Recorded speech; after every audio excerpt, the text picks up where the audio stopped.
I've always been fascinated by what happens to policies, to ideas when they get legislated, when they become rules, formal rules, and they enter institutions of different sorts.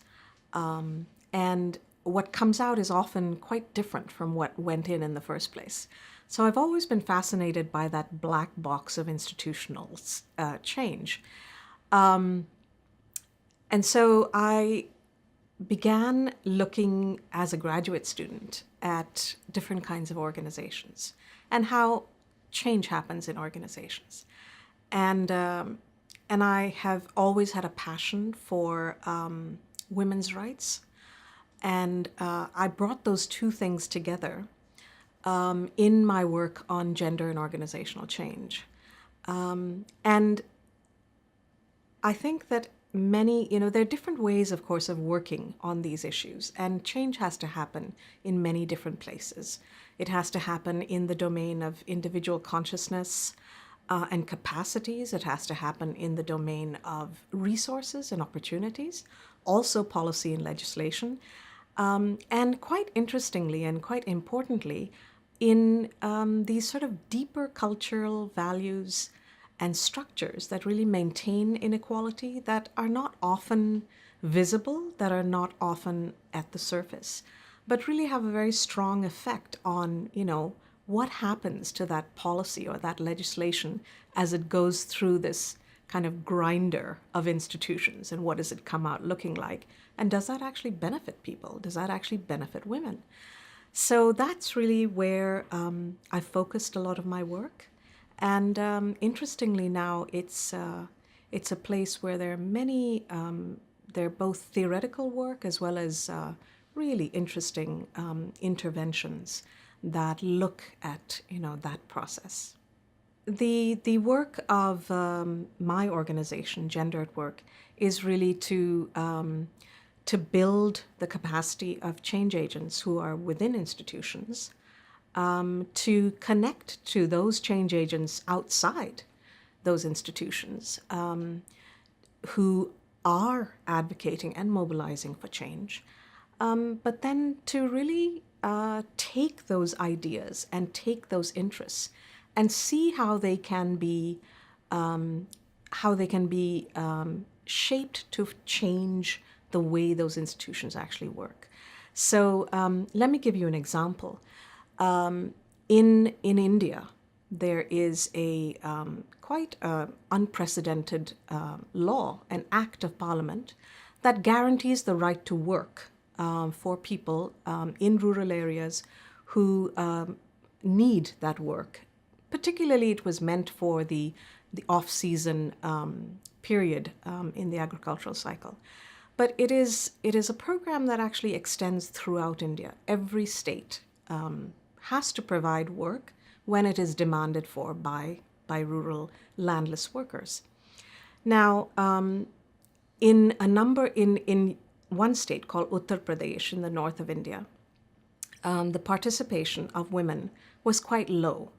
Now, that participation rate varies, of course, from state to state, but in this case, it was quite low. And these organizations, they were local-based community organizations, came together and decided to make that system work because it was a very important piece of, could bring income, could bring out-of-home jobs, could enable women to have bank accounts. And so they tried to figure out how can that system work for women. And they developed innovations.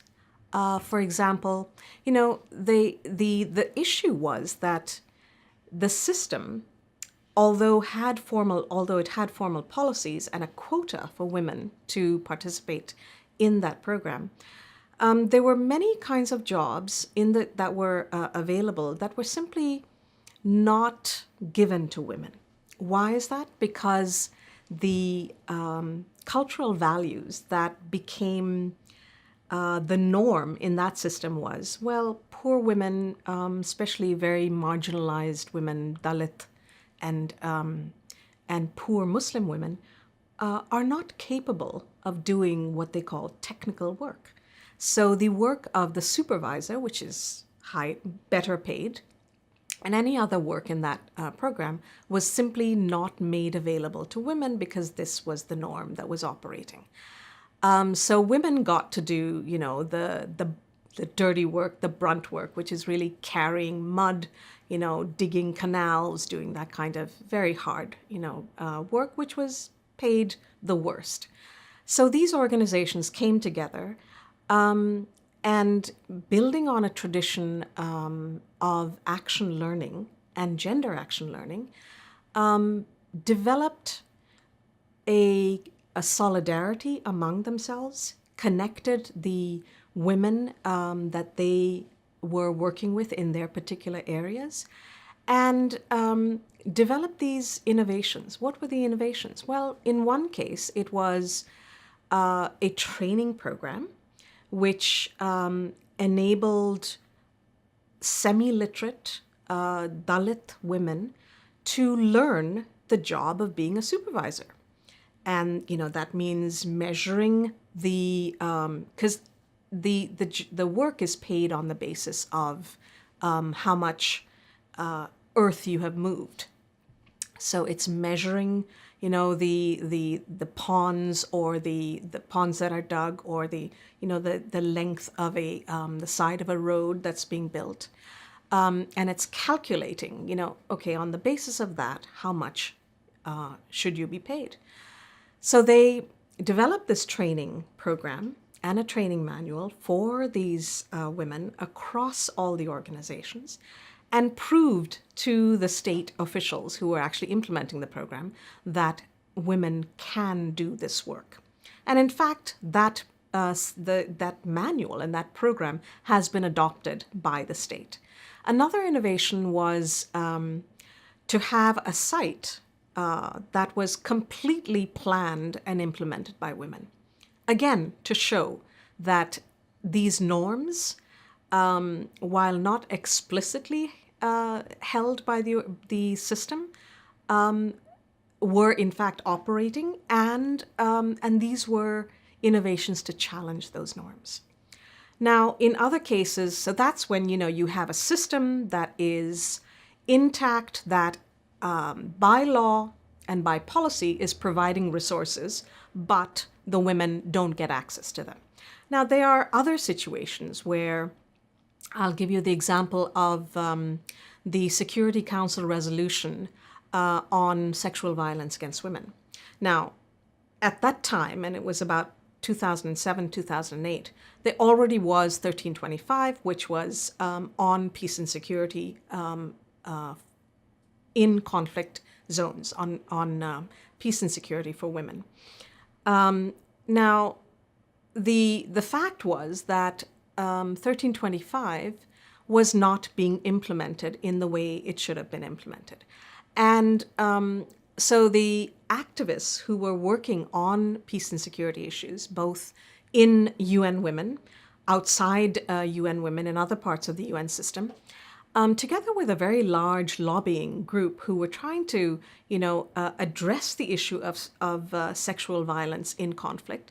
And now, we're talking about the situation of Congo. We're talking about many places where, rape was considered it's just something that happens as a result of war.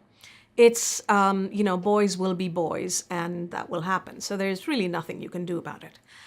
And these activists within the system, and this is important because it's not only the consciousness and mobilization from the outside that can make change happen, but it is these change agents, these feminists who are within all kinds of institutional spaces, who can really navigate and figure out how best can we make this happen in this system. And these women and men came together to try to figure out what is the law, what is the human rights law that we can use in the situation. Now, the thing is that it became very clear to them that human rights law was not going to actually advance their goal of ending sexual violence in conflict. They realized that they have to use humanitarian law, which frames women as victims of violence in those situations, and they had to deal with, by doing that, that came under the purview of the Security Council of the United Nations. So that meant that by using that law, the Security Council will actually deal with that issue. If they used human rights law, they would not deal with that issue. But doing that meant making a compromise with the larger sort of ethos and feeling and ideas in the feminist movement outside, which was against portraying women as victims of violence, because it took away the sense of their agency as women, as people. But it was a kind of a bargain, a compromise that had to be made by these insiders because they knew that unless they did that, it wouldn't work. So what they did was they framed the issue as a humanitarian issue that women needed to be protected. It was the responsibility of the military forces and the peacekeeping forces to protect women in those situations, and that law went through. So the narrative had to use the language of humanitarian law and not the language, as feminists would have liked, of human rights law.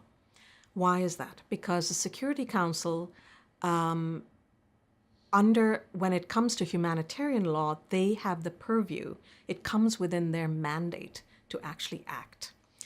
And so you have to make compromises. You have to change, shift ideas in a way and shift narratives in a way that allows that institution or forces that institution to act. Now, that's a bargain. That's a choice. It's a choice that got these activists in hot water with the feminist movement. And it was a choice that they themselves reluctantly made, to have to portray women as victims needing protection. But they had to do that in order for the Security Council first to act on that issue, and for them to mandate the military commanders, the peacekeeping forces, to in fact obey that act, their decision. Now, when you have in that situation, when you have a command decision made, the peacekeeping forces and the military they do act on it. It's not a question of would you like to do this, or can we persuade you to do this. It is using the modus operandi of that particular organization, which is a command and control organization, to ensure that that they feel it is their duty to protect women and to ensure that sexual violence in conflict areas doesn't happen. So that's an example where you have to, when you're working with all kinds of institutions, whether it's the Security Council or whether it's trade unions or whether it's governmental service delivery systems, there are compromises that have to be made, because that interface between citizen voices, women's rights, and institutional response is a tricky one. You don't always get exactly what you want, but it is an important interface to negotiate with, because otherwise, while consciousness raising and mobilization, by definition, it raises issues that we may not otherwise think about. It brings so many voices onto the streets, into the media. But for change to happen, as I said earlier, you need change to happen in many domains. And because we deal with so many different kinds of institutions that are mandated to work on those issues, we do, it's willy-nilly, you do end up having to deal with them. Now, I'll give you another example where all of the mechanisms are in place, where there's a policy, where there is, an infrastructure, and yet the kinds of benefits that women should be gaining from that institution don't happen. So I'll give you an example from a trade union in South Africa. And this is an unusual situation because in most trade unions in South Africa, you don't have the same level of sort of gender architecture, if you will, as you do in this one in particular, which is the South African Trade Union for Allied and Commercial Workers. Now, this is a long-standing trade union with COSATU connections, and it has a very large membership of women. About 65% of the members of the trade union are women. It was the first trade union to have a national gender coordinator and also had a national gender policy. Now, why is that important? Because in many trade unions, the bulk of the workers are women. Now, this is excluding sectors like mining, as well as construction, where although there is, again, work on gender equality within the construction union in South Africa, women constitute a fairly small proportion of workers there. So it's a much harder sell. Now, in this case, seemingly you have everything in place. You have a policy, you have an anti-sexual harassment policy, you have a coordinator who can lead this work, and you have a large number of women who are members. Nevertheless, you have a hierarchical system, which we know exists in not only trade unions, but in most organizations, formal organizations that we work with. And you also have a leadership that is dominated by men. Again, not an unusual situation. And so the issues around harassment of women, sexual violence against women, and the norms and culture that really don't see women in leadership positions, that don't see women having decision-making power, that don't see issues that concern women, like being able to attend meetings and having to travel at night when the security is not, can't be guaranteed.